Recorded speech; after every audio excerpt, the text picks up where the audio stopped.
또 다리가 저리네. 입이 왜 이렇게 느지? 나이 들어서 그런 거겠지, 뭐. 단순히 나이라면결 왜 어떤 분은 이루 다섯에도 깊이 잠을 잘까요? 뇌가 깊이 쓰지 못하면 기억력 저하는 매년 조금씩 빨라집니다. 아침 햇빛, 물 마시는 방법, 그리고 잠들기 전 5분 호흡, 이 세 가지만 바꾸면 됩니다. 지금이라도 충분히 되돌릴 수 있습니다. 정말 다시 깊이 잘 수 있을까요? 이제 새벽 3시가 두렵지 않아요. 선생님을 머리가 다시 맑아진 느낌이에요. 몸의 신호를 무시하지 않으셨기 때문입니다. 환자가 제 앞에 앉아 있을 때 제가 늘 아주 천천히 묻는 질문이 하나 있습니다. 요즘 밤중에 자주 잠에서 깨시나요? 많은 분들이 몇 초간 말이 없습니다. 그러다 한숨을 쉽니다. 어떤 분은 어색하게 웃고 어떤 분은 아주 작은 목소리로 이렇게 말합니다. 나이가 들어서 그런가 봐요, 선생님. 하지만 오늘 이야기를 시작하면서 저는 처음부터 이 말씀을 꼭 드리고 싶습니다. 나이는 우리 몸이 갑자기 우리를 배신하게 만드는 이유가 아닙니다. 몸은 그저 신호를 보내고 있을 뿐입니다. 그리고 우리가 그 신호를 제대로 들을 줄 안다면 많은 것을 바꿀 수 있습니다. 저는 이 일을 30년 넘게 해왔습니다. 이른이 넘어서도 아침까지 푹 주무시는 분들을 보았고 아직 50대인데도 밤마다 서너 번씩 깨는 분들도 만나왔습니다. 문제는 단순히 나이 숫자에 있는 것이 아닙니다. 문제는 아주 조용하게 일어나는 몸 안의 변화에 있습니다. 한번 떠올려 보십시오. 요즘 들어 잠자리에 들었다가 얼마 지나지 않아 깜짝 깨는 밤이 얼마나 있었습니까?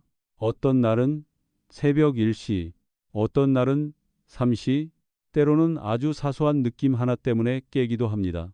목이 마르다든지, 다리가 저리다든지, 심장이 빨리 뛴다든지, 혹은 머릿속에 스쳐 지나간 생각 하나 때문에 다시 잠들지 못하기도 합니다. 다음 날 아침, 우리는 사람들에게 말합니다. 잠은 그럭저럭 잤어요. 하지만 마음속으로는 알고 있습니다. 내 몸이 정말로 쉬지는 못했다는 것을요. 저는 환자분들께 이 상황을 아주 단순한 그림으로 설명하곤 합니다. 우리의 뇌를 하나의 큰 도시라고 상상해 보십시오. 낮 동안에는 차들이 오가고 일이 몰려들고 정보가 끊임없이 들어옵니다. 밤이 되어 깊이 잠들면 그때가 바로 청소부들이 나오는 시간입니다. 길을 쓸고 쓰레기를 치우고 작은 고장들을 고칩니다. 그런데 밤중에 계속 불을 켜고 문을 열어 차들이 들락날락하게 만든다면 그 청소부들은 일을 제대로 할 수 없습니다. 쓰레기는 남게 되고 날이 갈수록 도시는 서서히 낡아갑니다. 우리의 뇌도 마찬가지입니다. 최근 몇 년간의 연구에 따르면 잠이 잘게 끊어질 때 자다가 깨고 다시 자고 또 깨는 상태가 반복될 때 뇌 속 노폐물을 제거하는 과정이 방해를 받습니다. 베타 아밀로이드 같은 물질이 더 많이 쌓일 수 있고 그 축적은 기억력 저하와 관련이 있습니다. 저는 이 말씀을 드려서 겁을 주려는 것이 아닙니다. 밤중에 깨는 일이 단순히 잠을 조금 설친 것이 아닐 수 있다는 점을 이해하자는 것입니다. 그것은 하나의 신호일 수 있습니다. 몇 해 전, 저는 71살의 한 남자 환자를 만났습니다. 이름은 트롱 씨였습니다. 은퇴한 교사였고 예전에는 기억력이 아주 좋았습니다. 긴 시를 외우고 옛 제자들의 이름도 또렷이 기억하던 분이었습니다. 그분이 제게 와서 한 말이 아직도 제 마음에 남아 있습니다. 요즘은 사소한 걸 자주 잊어요.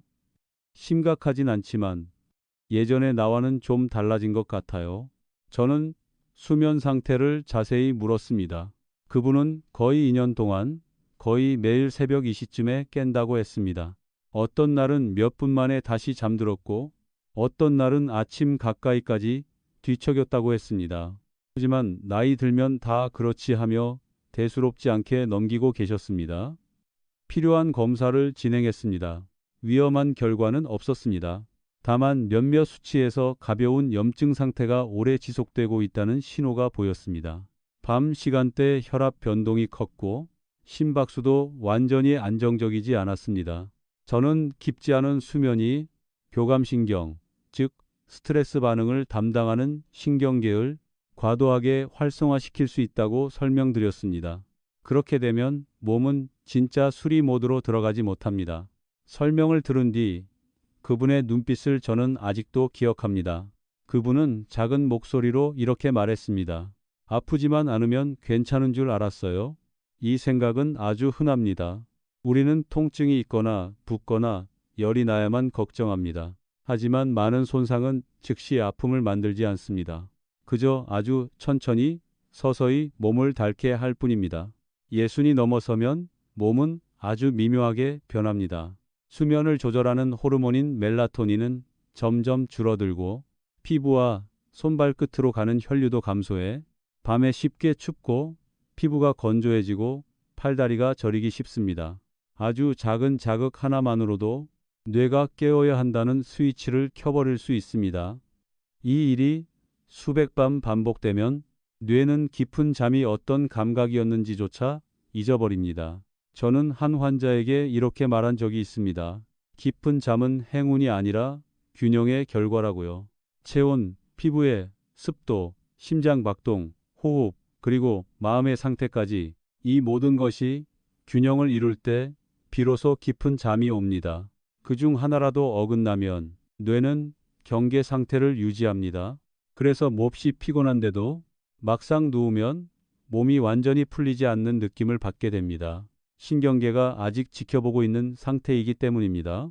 다행스러운 점은 제가 만난 많은 분들이 강한 수면제를 필요로 하지 않았다는 것입니다. 저는 정말 필요하지 않다면 약 처방을 가능한 한 피합니다. 약은 잠을 들게 할 수는 있지만 항상 자연스러운 생리적 수면을 만들어주는 것은 아니기 때문입니다. 대신 저는 아주 일상적인 요소들을 살펴봅니다.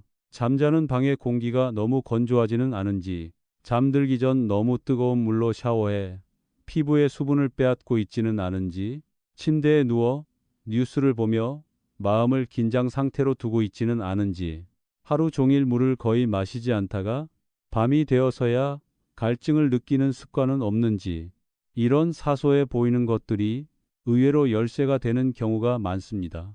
다시 트롱 씨 이야기로 돌아가 보겠습니다. 우리는 복잡한 일을 하지 않았습니다. 잠자기 전에 몇 가지 작은 습관만 조정했습니다. 약 3주 후 그분은 훨씬 부드러운 표정으로 다시 찾아왔습니다. 그분은 이렇게 말했습니다. 밤중에 깨는 횟수가 많이 줄었어요. 머리도 덜 멍한 느낌이고요. 저는 이것을 기적이라고 부르지 않습니다. 몸이 스스로 회복할 수 있는 조건을 얻었다고 부릅니다. 오늘 저는 여러분과 함께 조금만 속도를 늦추고 싶습니다. 기적 같은 해결책을 찾기 위해서가 아니라 왜 우리가 밤중에 깨어나는지를 이해하기 위해서입니다. 그리고 그 이해를 바탕으로 몸이 원래 가지고 있던 휴식의 리듬을 조금씩 되찾아가기 위해서입니다. 잠이 회복되면 기억력만 지켜지는 것이 아닙니다. 심혈관, 혈압, 감정 상태, 삶의 질까지 함께 달라집니다. 그리고 저는 믿습니다. 예순을 넘었든 일흔을 넘었든 그 이상이든 몸은 우리가 올바르게 돌봐준다면 아직도 충분히 응답할 수 있다는 것을요. 저는 많은 분들이 놓치고 있는 한 가지를 조금 더 깊이 이해하시길 바랍니다. 밤의 잠은 단순히 눈을 감고 아침을 기다리는 것이 아닙니다. 잠에는 여러 층이 있습니다. 얕은 잠이 있고 깊은 잠이 있으며 뇌가 꿈을 꾸고 기억을 정리하는 단계도 있습니다. 우리가 얕은 잠만 스치듯 지나가고 계속해서 깨게 된다면 몸은 진짜 회복의 단계에 거의 닿지 못합니다. 깊은 잠의 단계에서는 심박수가 느려지고 혈압이 내려가며 근육이 이완됩니다. 그리고 무엇보다 중요한 것은 뇌가 하루 종일 쌓인 대사 노폐물을 정리하기 시작한다는 점입니다. 이때가 바로 뇌의 청소 시스템이 가장 활발히 작동하는 시간입니다. 하지만 아주 작은 요소 하나만으로도 이 과정은 쉽게 끊깁니다. 갑작스러운 빛, 피부의 가려움, 야간 배뇨, 불안하고 두근거리는 느낌 하나만으로도 전체 과정은 중단되고 뇌는 다시 경계 상태로 돌아갑니다. 혹시 느껴보신 적 있지 않습니까? 많은 분들이 나는 7시간, 8시간은 잔다고 말합니다. 하지만 자세히 물어보면 한밤중에 3, 4번 깼고 매번 몇 분씩 때로는 반 시간씩 깨어 있었다고 인정합니다. 총 수면 시간은 충분할지 몰라도 수면의 질은 전혀 그렇지 않은 경우가 많습니다. 저는 예전에 68세의 한 여성 환자를 만난 적이 있습니다. 이름은 한 씨였습니다. 그분은 나는 불면증은 아니에요 라고 말했습니다. 매일 밤 10시에 잠자리에 들고 아침 6시에 일어나기 때문이었습니다. 하지만 늘 피곤했고 머리가 둔한 느낌이 들었으며 작은 일에도 쉽게 짜증이 났습니다. 제가 자세히 물어보자 그분은 거의 매일 밤 적어도 2번은 깬다고 했습니다. 몸이 확 달아오르거나 심장이 조금 빨리 뛰는 느낌 때문에였습니다. 그분은 그것을 문제로 여기지 않았습니다. 잠깐 깼다가 다시 자면 되잖아요, 선생님. 하지만 바로 그 잠깐이 밤마다 반복되면서 뇌는 한 번도 제대로 쉬지 못하게 됩니다. 여기서 우리는 아주 중요한 한 가지 메커니즘을 이야기해야 합니다. 바로 자율신경계입니다. 이 신경계에는 2가지 가지가 있습니다. 하나는 몸을 이완시키고 회복시키는 역할을 하고 다른 하나는 위험과 스트레스에 반응하도록 돕는 역할을 합니다. 낮 동안에는 긴장과 대응을 담당하는 쪽이 더 많이 작동합니다. 밤에는 이완과 회복을 담당하는 쪽이 우세해져야 몸이 스스로를 고칠 수 있습니다. 하지만 마음속에 걱정이 남아있거나 몸에 가벼운 염증이 오래 지속되고 있거나 생체 리듬이 흐트러져 있다면 긴장을 담당하는 신경은 밤에도 조용히 계속 작동합니다. 그 상태에서는 아주 작은 자극 하나만으로도 우리는 쉽게 잠에서 깨어납니다. 많은 분들이 제게 이렇게 묻습니다. 그럼 나이가 들면 다 그런 건가요? 저는 아주 천천히 대답합니다. 꼭 그렇지는 않습니다. 나이가 들수록 멜라토닌이라는 수면 호르몬이 줄어드는 것은 사실입니다. 체온과 빛의 변화에 더 민감해지는 것도 사실입니다. 하지만 결정적인 요소는 나이 그 자체만이 아닙니다. 수년 동안 쌓여온 생활 방식의 총합입니다.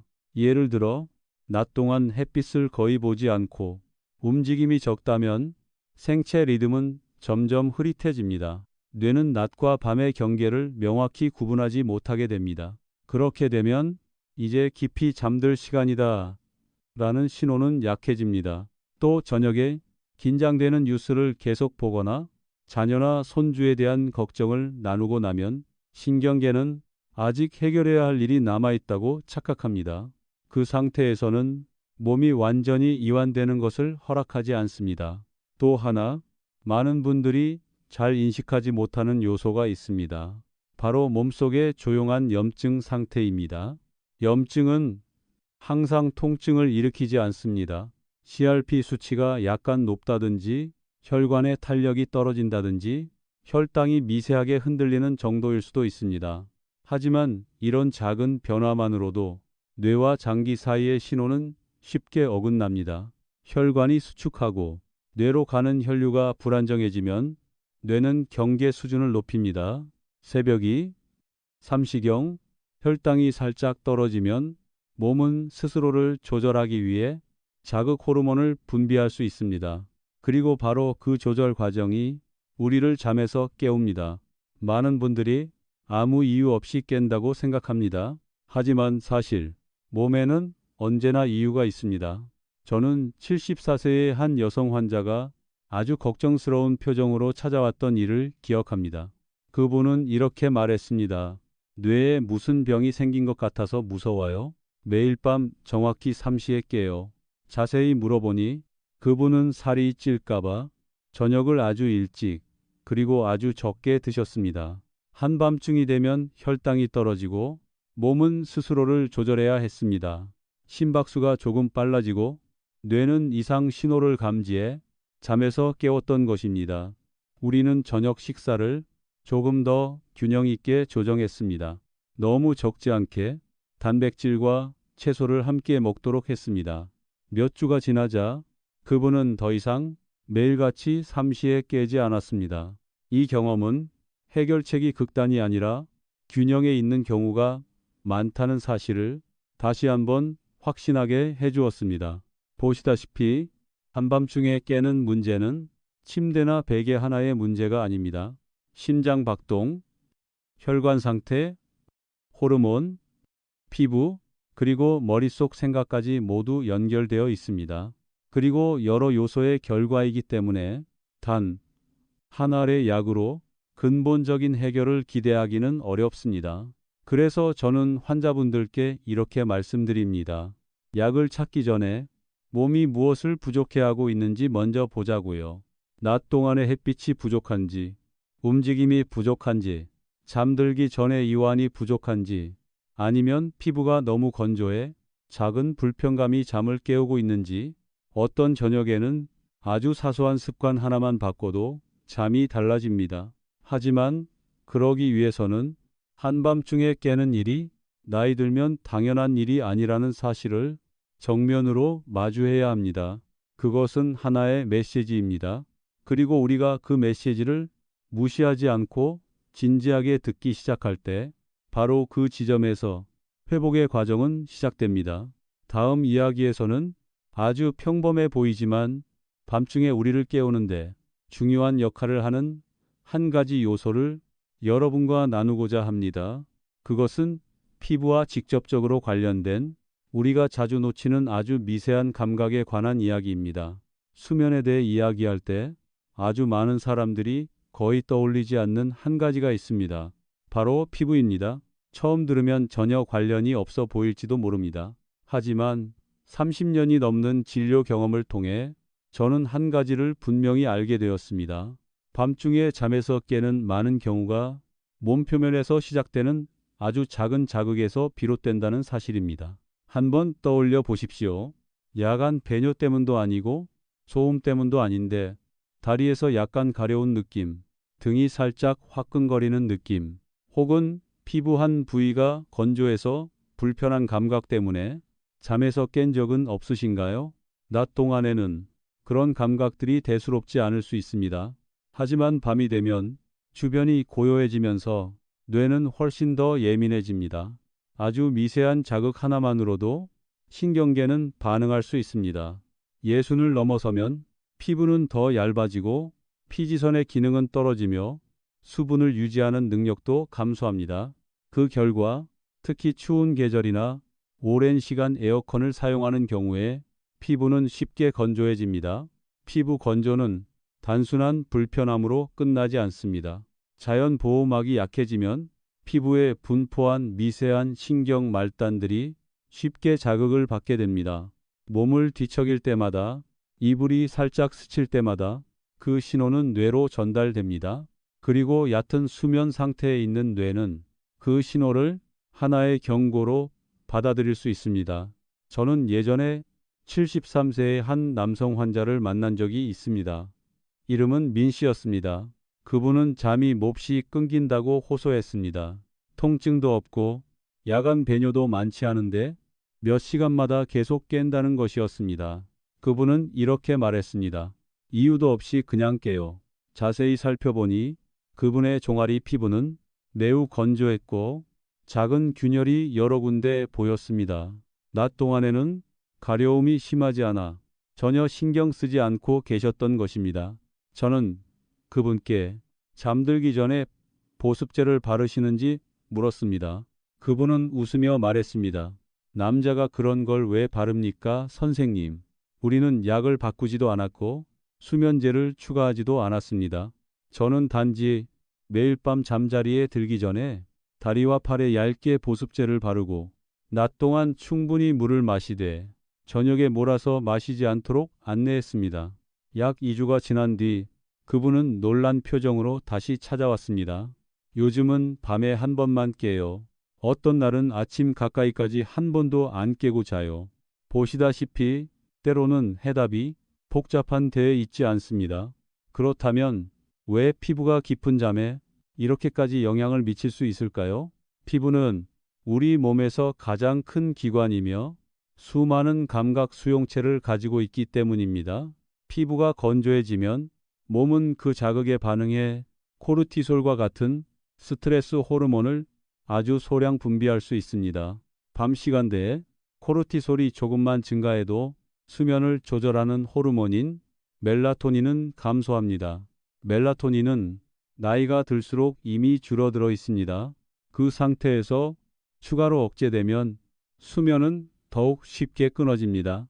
피부뿐만 아니라 체온 역시 중요한 역할을 합니다. 깊은 잠에 들어가기 전 우리 몸의 중심 체온은 살짝 내려갑니다.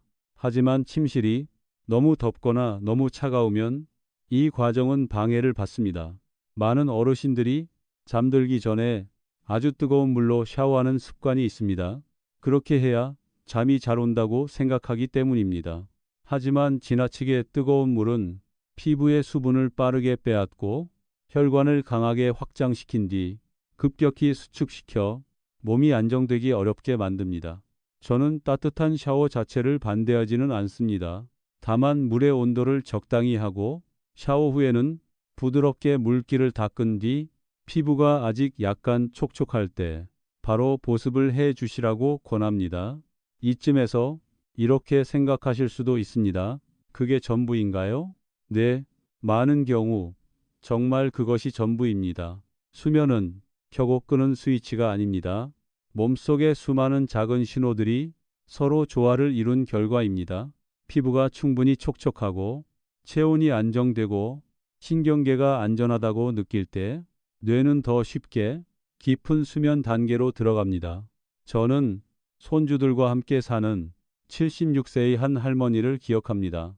그분은 더위를 무서워해 밤새 에어컨을 켜고 주무셨습니다. 매일 아침 목이 마르고 피부가 뻣뻣하고 잠을 잘 잔 느낌이 없다고 하셨습니다. 우리는 단지 방의 습도를 조절했습니다. 작은 물그릇 하나를 놓아 자연 습도를 높이고 지나치게 차가운 설정을 줄였습니다. 그 후로 그분은 밤중에 깨는 횟수가 눈에 띄게 줄었다고 말씀하셨습니다. 공기 습도나 보습, 크림 한 겹 같은 작은 요소가 기억력이나 인지 저하의 위험과 연관이 있을 수 있다는 사실을 아직 한 번도 생각해 보지 않으셨을지도 모릅니다. 하지만 우리 몸은 서로 단단히 연결된 하나의 시스템입니다. 규칙적인 깊은 잠은 뇌가 충분히 청소할 시간을 줍니다. 매일 밤 깊은 잠을 1시간만 더 확보해도 그 효과는 수개월, 수년이 지나며 아주 크게 누적됩니다. 저는 피부 건조가 유일한 원인이라고 말하지는 않습니다. 하지만 이것은 우리가 가장 쉽게 개선할 수 있는 고리 중 하나입니다. 환자분들이 잠을 되찾는 여정을 도울 때 저는 늘 가장 단순한 것부터 시작합니다. 작은 것들이 바로 잡히면 몸은 스스로 나머지를 해내기 때문입니다. 그리고 밤에 조금 더 이어진 잠을 느끼기 시작하면 아침의 기분은 달라집니다. 머릿속의 맑음도 달라집니다. 다음 이야기에서는 자신은 그저 나이가 들어 밤에 자주 깬다고 믿고 있었지만 아주 일상적인 습관 몇 가지를 바꾼 뒤 삶이 뚜렷하게 달라진 한 분의 이야기를 여러분께 들려드리고자 합니다. 저는 지금도 아주 또렷하게 기억하고 있는 한 남성에 대한 이야기를 여러분께 들려드리고 싶습니다. 그분의 이름은 꽝 씨였고 나이는 75이었습니다. 이전에는 기술자로 일했고 삶의 방식은 매우 규칙적이었습니다. 매일 걷기 운동을 했고 식사는 절제되어 있었으며 술이나 담배도 하지 않았습니다. 그런데도 거의 3년 동안 그분은 매일 밤 적어도 2번은 잠에서 깼습니다. 그분은 매우 차분한 목소리로 제게 이야기했지만 저는 그분의 눈에서 분명한 피로를 보았습니다. 어디가 아픈 것도 아닙니다. 큰 병이 있는 것도 아닙니다. 그런데 머리가 점점 둔해지는 느낌이 듭니다. 아주 사소한 일들을 자주 잊고요. 그리고 밤에는 한 번도 쭉 자본 적이 없습니다. 그 이야기를 들은 주변 사람들 중 많은 이들은 그것이 당연한 일이라고 말했습니다. 이 나이에 젊을 때처럼 깊이 자는 사람이 어디 있겠어? 하지만 그는 그 대답을 받아들이지 않았습니다. 그는 제게 이렇게 말했습니다. 기억력이 정말로 나빠진 뒤에 행동하고 싶지는 않습니다. 저는 그 말을 아주 깊이 존중했습니다. 우리는 그의 모든 생활 습관을 처음부터 다시 살펴보기 시작했습니다. 잠자는 시간만이 아니라 하루 동안 일어나는 모든 것들을 하나하나 짚어보았습니다. 저는 그에게 잠자기 전 저녁 시간에 보통 무엇을 하는지 물었습니다. 그는 1시간 정도 뉴스를 보고 그 뒤에 휴대전화로 기사를 더 읽는다고 했습니다. 때로는 생각이 많아지는 이야기들을 읽고 한참을 곱씹는다고도 했습니다. 낮 동안에는 밖에 나가는 시간이 많은지 물었습니다. 그는 최근에는 날씨가 덥고 피로가 걱정되어 예전보다 훨씬 줄었다고 했습니다. 저녁 식사는 어떤지 물었습니다. 그는 꽤 이른 시간에 식사를 하고 체중이 늘까봐 아주 적게 먹는 편이라고 했습니다. 이 모든 것을 종합해 보니 그의 몸에는 이제 쉴 시간이다라는 명확한 신호가 거의 존재하지 않고 있었습니다.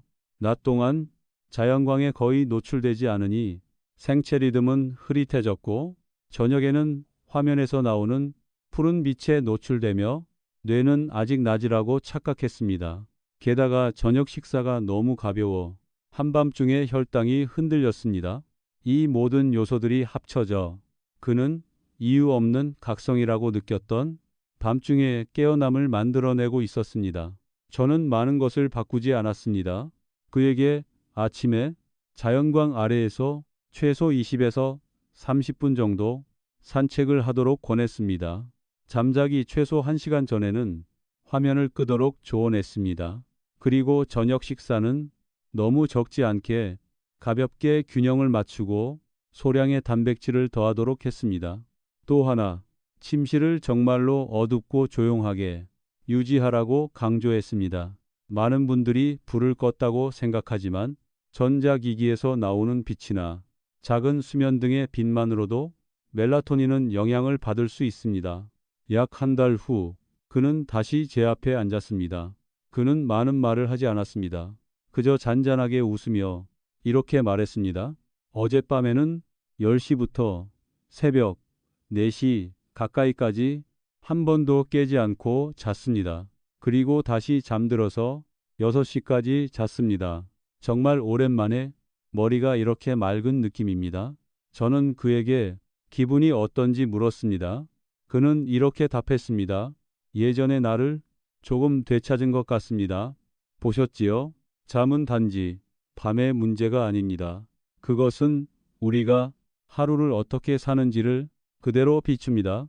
낮 동안 몸이 적절히 움직이고 자연광을 충분히 받고 식사가 균형을 이루며 잠들기 전 마음이 이완될 수 있다면 밤은 그에 대한 보상이 됩니다.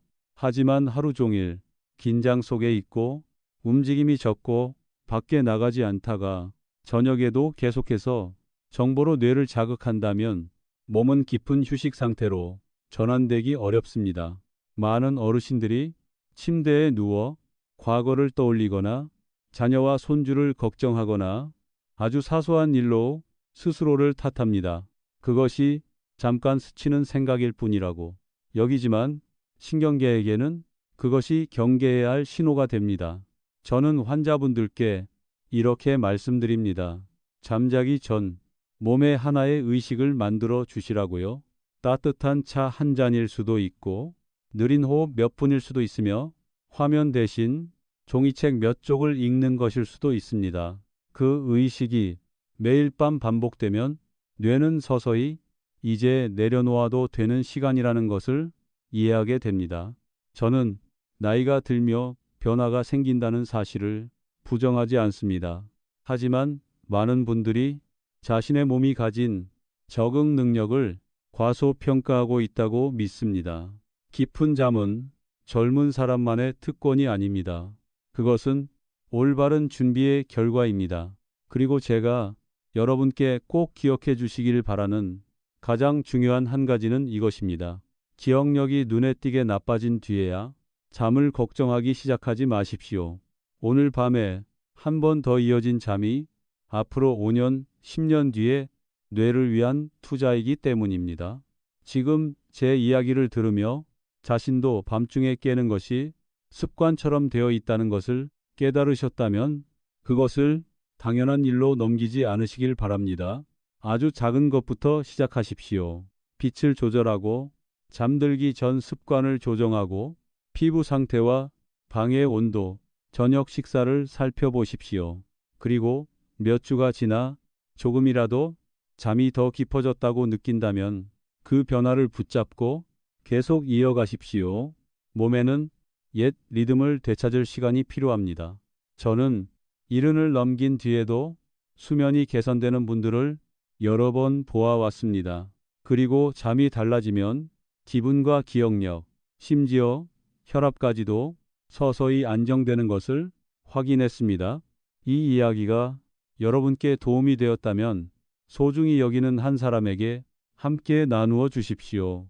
때로는 잠에 대한 조용한 대화 하나가 노년의 건강을 바라보는 시각을 바꿀 수도 있기 때문입니다. 그리고 오늘 밤 침대에 오르기 전 스스로에게 이 질문을 던져보십시오. 나는 오늘 깊은 잠을 위해 충분히 준비했는가? 그 질문 하나만으로도 변화의 여정은 이미 시작된 것입니다. 이 부분에서 저는 한 가지를 정말 천천히 말씀드리고 싶습니다. 많은 분들이 밤중에 잠에서 깨는 이유를 방광이 약해져서 혹은 신장이 나빠져서라고 생각합니다. 하지만 오랜 시간 환자분들을 지켜보며 제가 깨달은 것은 아주 많은 경우에 문제는 그 장기에 있는 것이 아니라 우리가 물을 마시고 소금을 섭취하는 방식에 아주 미세한 불균형에 있다는 점이었습니다. 혹시 느껴보신 적 있지 않습니까? 야간 배뇨가 시작되면 우리가 가장 먼저 하는 반응은 대개 물을 줄이는 것입니다. 어떤 분은 저녁 6시 이후에는 한 모금도 마시지 않으려고 합니다. 어떤 분은 밤에 깰까봐 갈증을 참고 버팁니다. 겉으로 보면 그럴듯해 보입니다. 하지만 몸은 그렇게 단순하게 작동하지 않습니다. 하루 종일 물을 너무 적게 마시면 혈액은 조금 더 진해진 상태가 됩니다. 밤이 되어 몸이 휴식 모드로 들어가면 신장은 그 농도를 다시 맞추기 위해 일을 하게 됩니다. 그리고 바로 그 조절 과정이 한밤중에 소변 욕구를 만들어낼 수 있습니다. 저는 예전에 70살의 한 여성 환자를 만난 적이 있습니다. 이름은 래시였습니다. 그분은 야간 배뇨를 매우 두려워했습니다. 그래서 오후부터는 물 섭취를 거의 극단적으로 줄였습니다. 그분은 이렇게 말했습니다. 입술이 너무 마를 때만 살짝 적실 뿐이에요. 그 결과는 어땠을까요? 그분은 매일 밤 적어도 3번은 잠에서 깼습니다. 아침이 되면 입술은 바짝 말라 있었고 피부는 당기고 따가웠으며 머리는 은근히 아팠습니다. 하루 전체의 물 섭취량을 물어보는 순간 저는 바로 알 수 있었습니다. 그분의 몸은 가벼운 탈수 상태가 오랫동안 이어지고 있었습니다. 우리는 저녁에 물을 늘리지 않았습니다. 오히려 아침부터 오후 5시, 6시까지 물을 충분히 나누어 마시도록 했습니다. 그 이후에는 정말 갈증이 있을 때만 아주 소량을 마시게 했습니다. 2주 후 그분의 야간 각성 횟수는 한 번으로 줄었고 어떤 날은 아예 깨지 않기도 했습니다. 몸은 정말 똑똑합니다. 낮 동안 필요한 것을 충분히 받으면 밤중에 조정하러 일어날 필요가 없어집니다. 이제 소금에 대해 이야기해 보겠습니다. 최근 몇 년 동안 심혈관 건강을 위해 싱겁게 먹어야 한다는 말을 우리는 정말 많이 들어왔습니다. 이전에는 짠 음식을 너무 많이 먹었다면 그 말은 맞습니다. 하지만 많은 분들이 또 다른 극단으로 가고 있습니다. 저는 식사에서 소금을 거의 완전히 끈다시피 한 환자분들을 적지 않게 보아왔습니다. 그분들은 그것이 가장 좋은 방법이라고 믿었습니다. 하지만 소금은 적절한 양에서는 체액과 전해질의 균형을 유지하는데 아주 중요한 역할을 합니다. 소금이 지나치게 부족하면 몸은 이를 보상하기 위해 심박수와 호르몬을 불안정하게 만드는 기전을 작동시킬 수 있습니다. 그리고 그런 불안정은 때로 밤에 가장 뚜렷하게 드러납니다. 68살의 한 남성 환자는 혈압이 오를까봐 거의 짠 음식을 먹지 않았습니다. 식사는 매우 싱거웠고 물도 적게 마셨습니다. 낮에는 괜찮아 보였습니다. 하지만 밤마다 새벽 2시쯤이면 어김없이 깼습니다. 검사를 해보니 전해질 수치는 정상하한선에 아슬아슬하게 걸쳐 있었습니다. 큰 병은 아니었지만 신경계가 완전히 안정되기에는 충분히 불리한 상태였습니다. 우리는 식사를 조금 더 균형 있게 조정했습니다. 너무 싱겁지도 너무 짜지도 않게, 그리고 낮 동안 충분한 수분 섭취를 확보했습니다. 한 달 후 그분은 제게 이렇게 말했습니다. 이제는 정해진 시간에 깨지 않아요. 보셨지요? 좋은 의도로 한 행동이 지나치면 오히려 역효과를 낼 수 있습니다. 저는 저녁에 물을 많이 마시라고 말하는 것이 아닙니다. 또 짠 음식을 먹으라고 권하는 것도 아닙니다.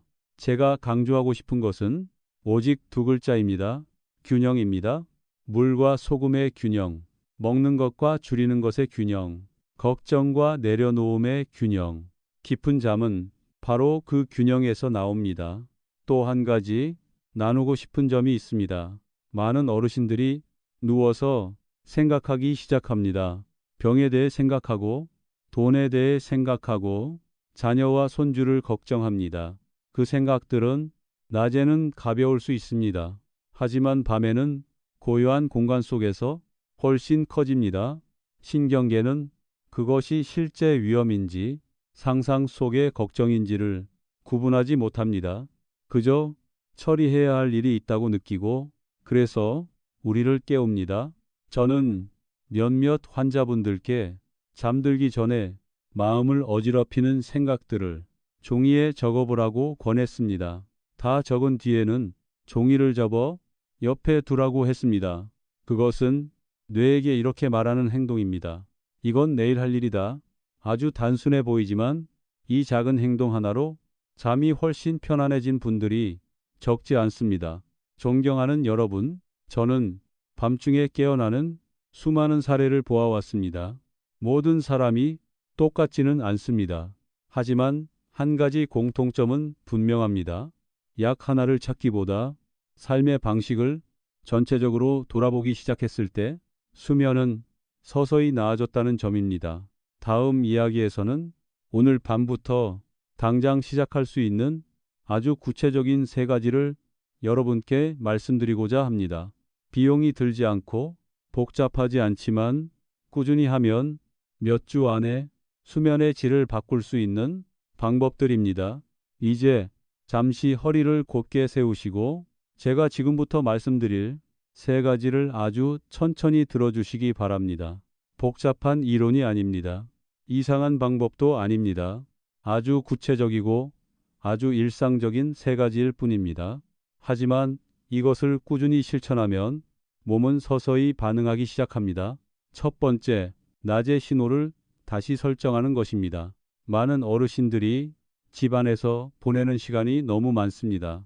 피곤할까봐, 더울까봐, 감기 들까봐 햇빛을 피합니다. 하지만 아침의 자연광은 뇌에게 하루가 시작되었음을 알려주는 스위치와도 같습니다. 눈이 아침 햇빛에 노출되면 뇌는 생체 시계를 다시 맞춥니다. 그래야 밤이 되었을 때 멜라토닌이 제때 분비됩니다. 하루 종일 어두운 실내에만 있으면 뇌는 낮과 밤을 구분할 충분한 신호를 받지 못합니다. 그렇게 되면 밤에 쉽게 잠에서 깹니다. 그래서 저는 환자분들께 이렇게 권합니다. 아침에 일어난 뒤 비록 15에서 20분이라도 베란다에 나가거나 마당에 서 있거나 자연광 아래에서 천천히 걷기를 하십시오. 빨리 걸을 필요는 없습니다. 그저 빛이 눈과 피부에 닿게 하면 됩니다. 이것을 몇 주간 실천한 분들 중 저녁이 되면 자연스럽게 졸음이 온다고 말하는 분들이 적지 않습니다. 두 번째, 잠들기 전 고요한 시간을 만드는 것입니다. 한번 스스로에게 물어보십시오. 침대에 오르기 직전 내 뇌는 어떤 상태입니까? 차분합니까? 아니면 여전히 정보로 가득 차 있습니까? 하루의 마지막 30분이 뉴스, 휴대전화, 영상, 논쟁으로 채워져 있다면 뇌는 아직 쉴 시간이 왔다는 신호를 받지 못합니다. 저는 명상이나 어려운 일을 하라고 말하지 않습니다. 그저 매일 밤 반복되는 하나의 습관이면 충분합니다. 잠들기 1시간 전 모든 화면을 끄는 것일 수도 있고, 익숙한 잔잔한 음악을 듣는 것일 수도 있으며, 종이책 몇 쪽을 읽는 것일 수도 있습니다. 혹은 그냥 가만히 앉아 천천히 들이마시고 조금 더 길게 내쉬는 것만으로도 충분합니다. 들이마시기 4초, 내쉬기 6초. 이것을 몇 번 반복해 보십시오. 내쉬는 시간을 더 길게 하면 이완을 담당하는 신경이 우세해집니다. 심장은 느려지고 뇌는 이제 더 이상 처리할 위험이 없다는 것을 알기 시작합니다. 세 번째, 밤 동안 몸을 안정된 상태로 유지하는 것입니다. 온도의 안정, 습도의 안정, 혈당의 안정입니다. 침실은 너무 덥지도 너무 차갑지도 않아야 합니다. 에어컨을 사용한다면 밤새 너무 낮은 온도로 유지하지 마십시오. 피부가 건조하다면 잠들기 전 가볍게 보습을 해 주십시오. 저녁 식사가 너무 적어 한밤중에 쉽게 허기가 진다면 완전히 굶기보다는 조금 더 균형 잡힌 저녁을 고려해 보십시오. 저는 72세의 한 환자분이 저녁 식사에 따뜻한 국 한 작은 그릇을 추가했을 뿐인데 새벽 2시에 답답함 때문에 깨지 않게 되었다고 말씀하신 것을 기억합니다. 몸은 많은 것을 요구하지 않습니다. 안정만을 원합니다. 이 세 가지는 아주 단순하게 들릴 수 있습니다. 하지만 바로 그렇기 때문에 많은 분들이 쉽게 지나칩니다. 우리는 복잡한 해결책을 찾지만 몸은 오히려 가장 기본적인 신호에 가장 강하게 반응합니다. 저는 70을 넘어서 심지어 80을 넘어서도 이런 방법들을 한 달 정도 꾸준히 실천한 것만으로 수면이 좋아진 분들을 여러 번 보아왔습니다. 그리고 잠이 달라지면 그분들이 가장 먼저 하는 말은 잠을 더 깊이 잤다가 아니라 머리가 더 맑아졌다, 사소한 걸 덜 잊는다, 짜증이 줄었다는 말이었습니다. 깊은 잠은 뇌를 정리해 줄 뿐만 아니라 감정을 안정시키고 심장을 쉬게 하며 혈관을 이완시켜 줍니다. 존경하는 여러분, 저는 오늘 밤부터 곧바로 8시간 내리 주무시게 될 것이라고 약속드리지는 않습니다.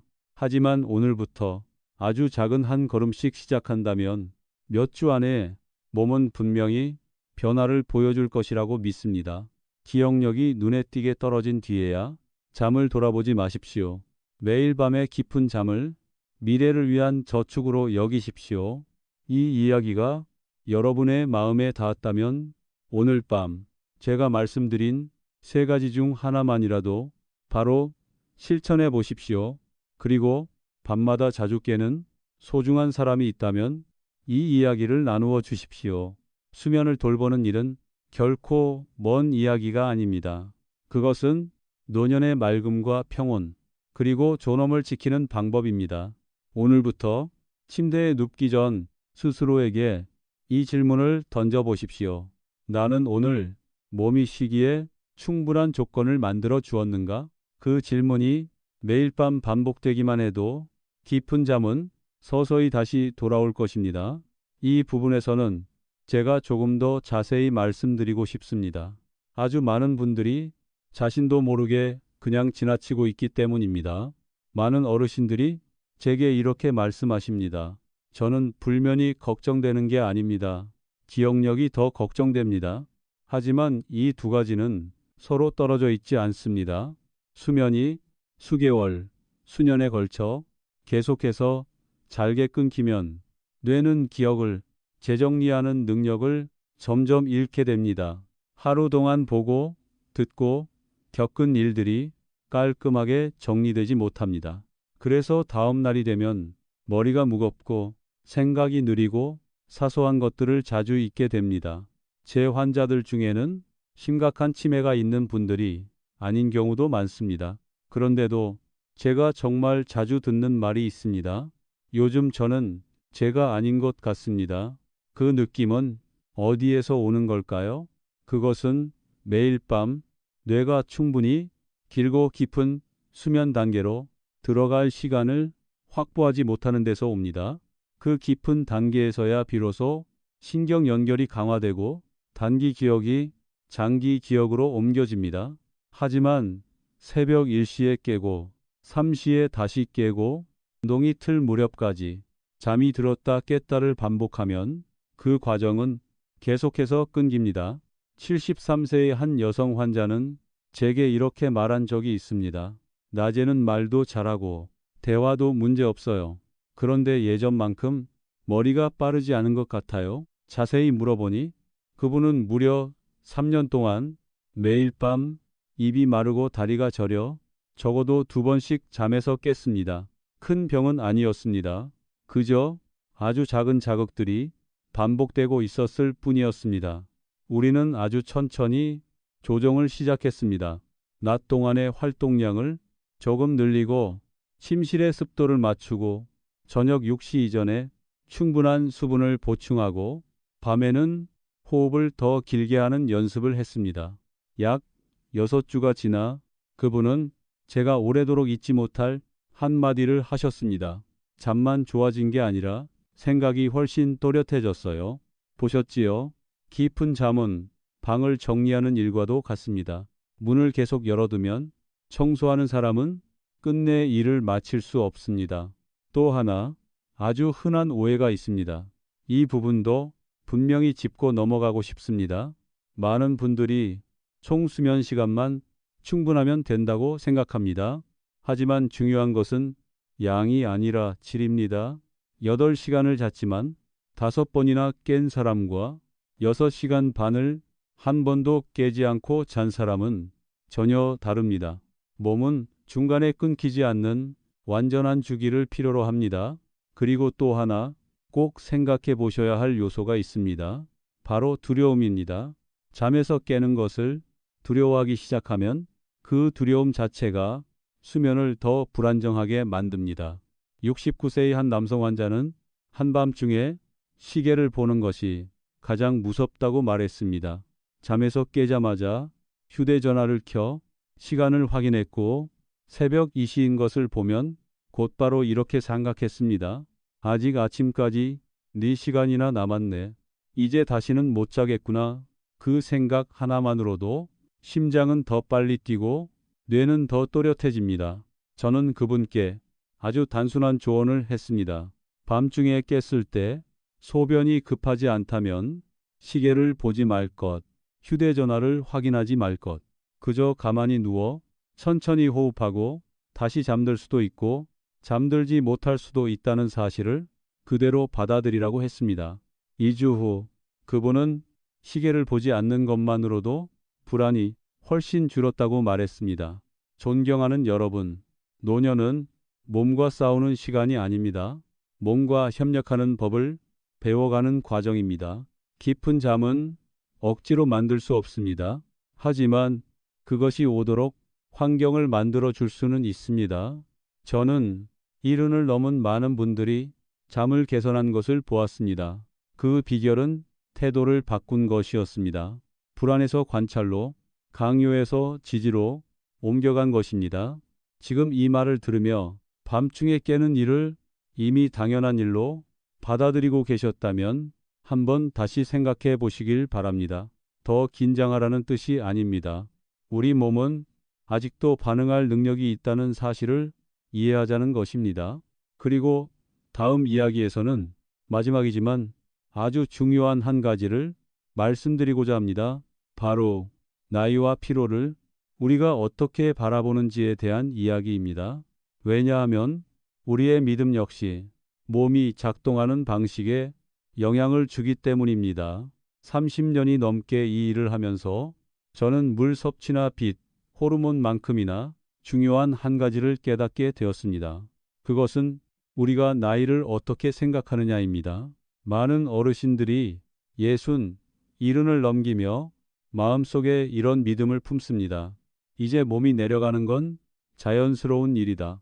그 믿음은 현실적으로 들릴 수 있습니다.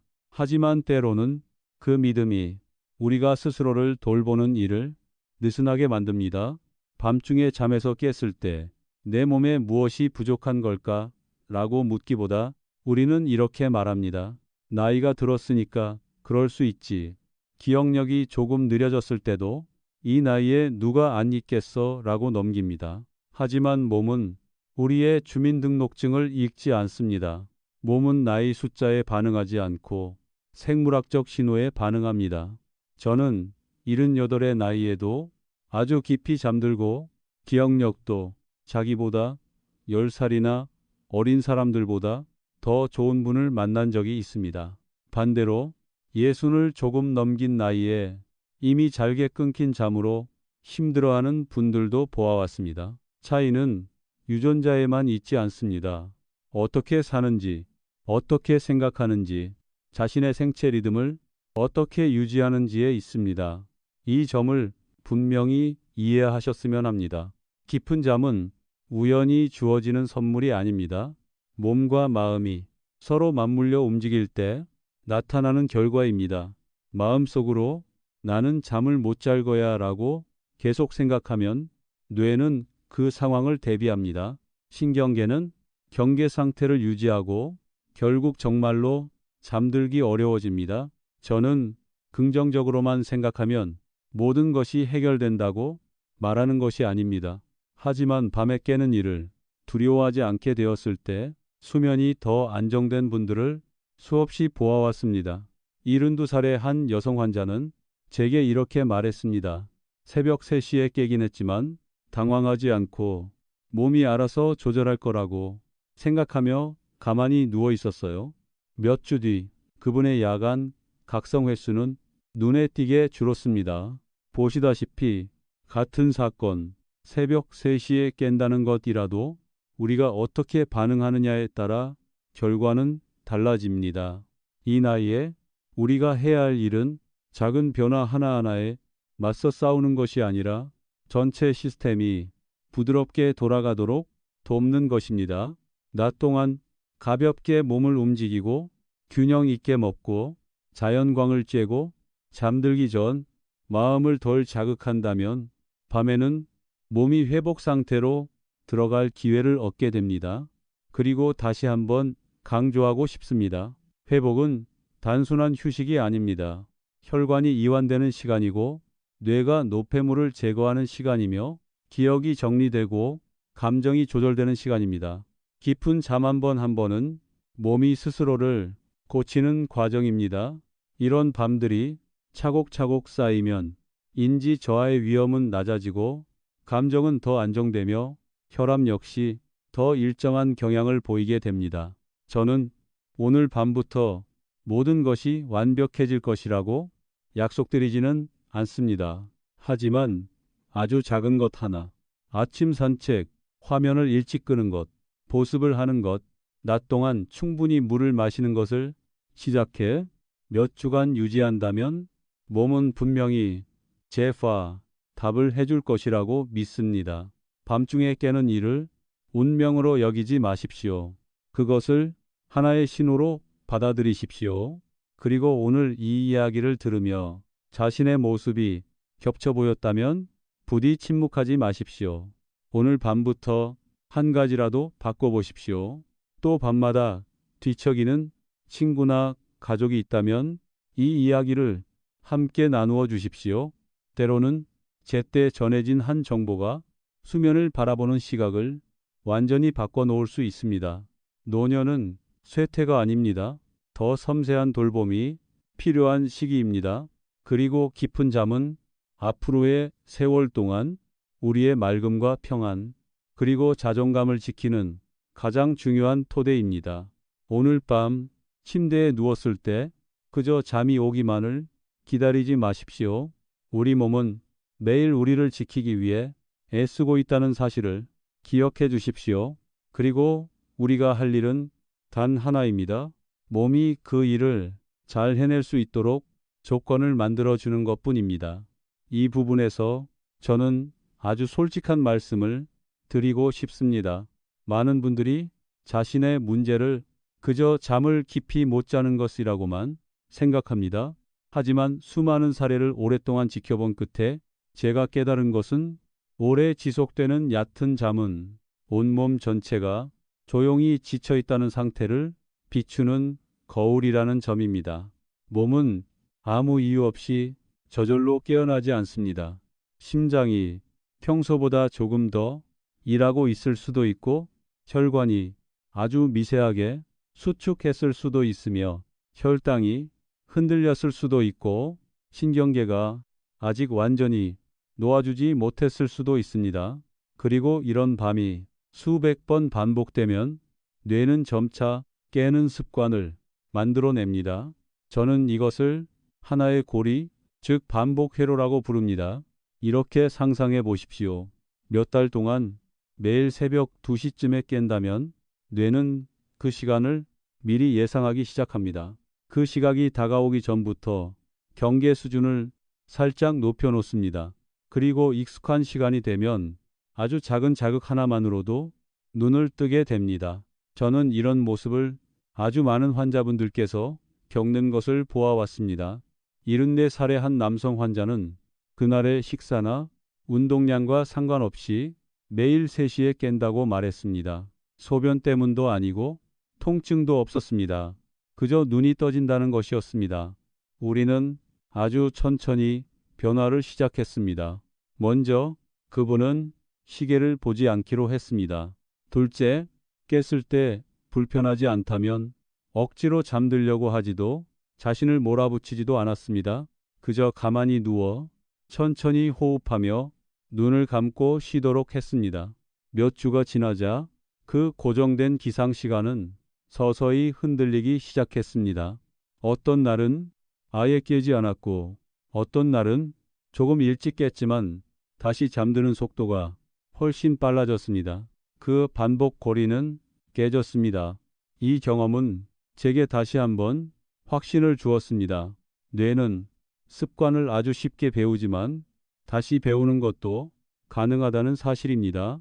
존경하는 여러분, 이 나이에서 가장 중요한 것은 즉각적인 해결책을 찾는 것이 아닙니다. 아주 작은 요소들을 인내심을 가지고 조정해 나가는 것입니다. 깊은 잠은 잔잔한 호수와 같습니다. 수면 위에 늘 작은 물결이 있으면 바닥은 보이지 않습니다. 하지만 바람이 됐고 수면이 고요해지면 모든 것이 또렷해집니다. 몸도 그와 같습니다. 밤에 교감신경, 경계와 긴장을 담당하는 신경의 활동이 줄어들면 회복을 담당하는 시스템은 비로소 제 역할을 할 수 있습니다. 그래서 저는 환자분들께 자주 이렇게 말씀드립니다. 낮에 충분히 몸을 움직여야 밤에 생리적인 피로가 제대로 찾아온다고요. 많은 어르신들이 피곤해질까봐 운동을 지나치게 줄입니다. 오래 앉아 있고 걷는 시간이 줄고 근육을 거의 쓰지 않습니다. 그 결과 밤에 몸이 깊이 쉴 필요를 느끼지 못합니다. 강한 운동이 필요하지 않습니다.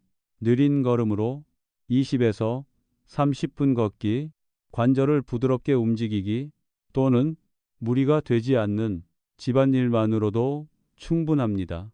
운동은 낮 동안 남아있던 스트레스 호르몬을 소모시켜주고 체온이 자연스러운 주기를 따르도록 도우며 저녁이 되면 졸음이 더 쉽게 찾아오게 합니다. 저는 76살의 한 환자가 아침 산책을 한 달 동안 꾸준히 한 뒤 이렇게 말한 것을 기억합니다. 졸음이 다시 자연스럽게 돌아왔어요. 기진맥진한 피곤함이 아니라 부드러운 졸음이요. 그것은 아주 좋은 신호입니다. 보셨지요? 우리는 종종 큰 비결을 찾지만 사실 깊은 잠은 여러 작은 요소들이 함께 맞물릴 때 찾아옵니다. 낮의 빛, 적절한 운동, 균형 잡힌 식사, 너무 싱겁지 않고 수분이 지나치게 부족하지 않은 상태, 잠들기 전 마음을 식혀주는 시간, 밤에 깼을 때 두려워하지 않는 태도, 이런 요소들이 다시 정렬되면 뇌는 서서히 옛 리듬을 되찾습니다. 저는 오랜 세월 진료를 하며 한 가지를 분명히 보아왔습니다. 어르신의 몸은 우리가 포기하지 않는 한 놀라울 만큼 적응할 수 있다는 사실입니다. 나이가 들어서 그렇다는 말이 모든 불편함을 그냥 받아들이는 이유가 되지 않기를 바랍니다. 오늘 밤 잠에서 깼다면 그것을 끝이라고 생각하지 마십시오. 그것은 하나의 정보입니다. 그리고 우리는 조정할 수 있습니다. 마지막 부분에서는 잠을 더 잘 자기 위한 것뿐 아니라 앞으로 여러 해 동안 자신의 맑음을 지키기 위해 꼭 기억해야 할 핵심만을 분명하고 간결하게 정리해 드리겠습니다. 오늘 이야기를 아주 소박한 한 가지로 마무리하고 싶습니다. 우리가 방금까지 나눈 모든 이야기, 피부 건조에 대해, 물 섭취에 대해, 아침 햇빛에 대해, 운동에 대해, 밤중에 깨는 것에 대한 두려움에 대해, 이 모든 것의 핵심은 결국 두 글자로 모아집니다. 바로 돌봄입니다. 돌봄이란 대단한 일을 하는 것이 아닙니다. 작은 신호들을 그냥 지나치지 않는 것입니다. 세 가지만 기억하셔도 저는 충분하다고 생각합니다. 첫째, 깊은 잠은 운에 맡기는 일이 아닙니다. 그것은 우리가 하루를 어떻게 보내는지의 결과입니다. 낮 동안 자연광을 받고 무리 없는 움직임이 있고 식사가 균형을 이룬다면 밤에는 몸이 더 쉽게 회복의 상태로 들어갑니다. 둘째, 극단으로 가지 마십시오. 야간 배뇨가 걱정된다고 물을 완전히 끊지 마십시오. 혈압이 걱정된다고 지나치게 싱겁게 먹지 마십시오. 체중이 늘까봐 저녁을 과하게 굶지 마십시오. 몸이 원하는 것은 급한 조치가 아니라 안정입니다. 셋째, 밤에 깨는 일을 두려워하지 마십시오. 두려움은 신경계를 더 예민하게 만들 뿐입니다. 불편한 증상이 없다면 그 시간을 짧은 휴식으로 받아들이십시오. 호흡을 느리게 하고 눈을 감으십시오. 몸은 많은 경우 우리가 지나치게 개입하지 않아도 스스로 조절합니다. 존경하는 여러분, 저는 기억력 저하와 불안한 수면 때문에 걱정스러운 눈빛으로 진료실에 들어오는 분들을 아주 많이 보아왔습니다. 그리고 그분들이 잠을 조금 더 깊이 자게 되었을 때 그 눈빛이 바뀌는 것도 여러 번 보았습니다. 수면이 좋아지면 그들이 가장 먼저 느끼는 것은 검사 수치가 아닙니다. 아침의 감각입니다. 아침에 머리가 더 가벼운 느낌, 아침에 과하게 지치지 않은 느낌, 아침에 오늘 무엇을 하려 했는지 또렷이 떠오르는 느낌, 아주 작지만 매우 소중한 변화들입니다. 우리는 시간을 거꾸로 돌릴 수는 없습니다. 하지만 불필요한 마모를 늦출 수는 있습니다. 60을 넘었든 70을 넘었든 그보다 더 많은 나이라도 수면을 조정하기에 늦은 때는 아닙니다. 저는 많은 사람들이 변화가 불가능하다고 여겼던 나이에서도 몸이 분명히 반응하는 것을 보아왔습니다. 오늘 밤부터 아주 작은 한 가지로 시작해 보십시오.